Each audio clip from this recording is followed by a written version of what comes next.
ചില സ്വഭാവങ്ങൾ നമ്മുടെ വ്യക്തിത്വത്തിൽ ഉണ്ടെങ്കിൽ ആളുകൾ അകലം പാലിക്കും കേട്ടോ. നമ്പർ 1 എന്ന് പറയുന്നത് അക്കൗണ്ടബിലിറ്റി ഇല്ലാതിരിക്കുക. നമ്മൾ ആരും പെർഫെക്റ്റ് അല്ലല്ലോ. മിസ്റ്റേക്സ് വരുമ്പോൾ മറ്റുള്ളവരെ ബ്ലെയിം ചെയ്യാതെ അത് ഏറ്റെടുക്കാൻ തയ്യാറാകണം. നമ്പർ 2 എന്ന് പറയുന്നത് നമ്മൾ ഒട്ടും റെസ്പെക്ട് ഇല്ലാതെയാണ് മറ്റുള്ളവരോട് ബിഹേവ് ചെയ്യുന്നത്. വളരെ ഡിസ്റെസ്പെക്ട്ഫുൾ വേയിലാണ്, പരിക്കനായിട്ടാണ് ബിഹേവ് ചെയ്യുന്നത് എന്നുണ്ടെങ്കിൽ. നമ്പർ 3 എന്ന് പറയുന്നത് നമ്മളൊരു വിക്ടിം മൈൻഡ് സെറ്റ് ആണ് ഏത് സമയം കൊണ്ട് നടക്കുന്നതെങ്കിൽ. എല്ലാവർക്കും ഹാർഡ്ഷിപ്സ് ഒക്കെ ഉണ്ട്. അവരെല്ലാവരും കല്ലും മുള്ളും ചവിട്ടി തന്നെ ഇവിടെ എത്തിയിരിക്കുന്നത്. എല്ലാ ദിവസം കാണുമ്പോഴും കരയാനും സിമ്പതി നേടിയെടുക്കാനും നമ്മൾ ശ്രമിക്കുവാണെങ്കിൽ ഒട്ടും പോസിറ്റീവ് അല്ലല്ലോ എന്ന് പറഞ്ഞിട്ട് ആളുകൾ മാറി നിൽക്കാനിടയുണ്ട്. നമ്പർ 4 എന്ന് പറയുന്നത് നമ്മൾ മനസ്സിലാക്കാനുള്ളത് ഓവർലി മെറ്റീരിയലിസ്റ്റിക് ആകുന്ന ആളുകളെ ഒട്ടും വലിയ താല്പര്യമില്ല.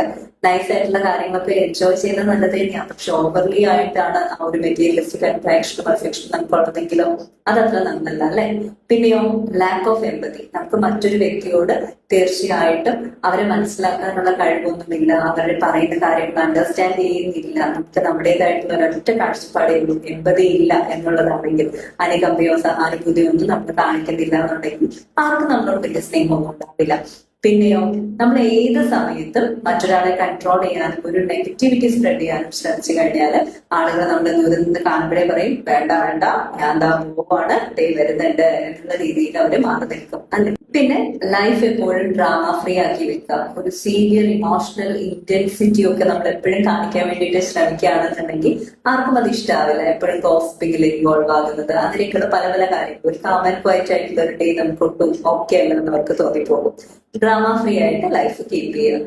അപ്പോ ഇത്തരം ക്വാളിറ്റീസ് ഒക്കെ നമ്മുടെ ലൈഫിൽ നമുക്ക് നിലവിലുണ്ട് എന്നുണ്ടെങ്കിൽ അല്ലെങ്കിൽ ഏതെങ്കിലും 1-2 ഒക്കെ ഉണ്ട് എന്നുണ്ടെങ്കിൽ അതൊന്ന് വർക്ക് ചെയ്തൊന്ന് മാറിയെടുക്കുക. മറ്റുള്ളവര് നമ്മിൽ നിന്ന് അകലം പാലിക്കാൻ കാരണമാകുന്നത് ഇത്തരം നെഗറ്റീവ് ക്വാളിറ്റീസ് നമ്മുടെ ക്യാരക്ടറിൽ ഉള്ളതുകൊണ്ടാകാം. അങ്ങനെയാണെങ്കിൽ അത് നമുക്ക് കണ്ടറിഞ്ഞ് തിരുത്തുന്നത് നല്ലതല്ലേ. അല്ലെങ്കിൽ ഒരു ലോ ക്വാളിറ്റി വ്യക്തിത്വമാണ് നമ്മുടേതെന്ന് അവരുടെ ഗ്രേഡ് ചെയ്താലോ മറ്റുള്ളവർ പറയുന്നത് കൊണ്ട് നമുക്കൊന്നുമില്ല. പക്ഷെ നമ്മുടെ പോസിറ്റീവ് എനർജി അതാ നമ്മൾ എത്തുന്ന ഒരു സർക്കിളിൽ വൈബ്രേറ്റ് ചെയ്തിരിക്കണം. അതല്ല എന്നുണ്ടെങ്കിൽ ആസ് എ പേഴ്സൺ നമ്മൾ ഫെയിൽ ആകുന്ന പോലെയാണ്.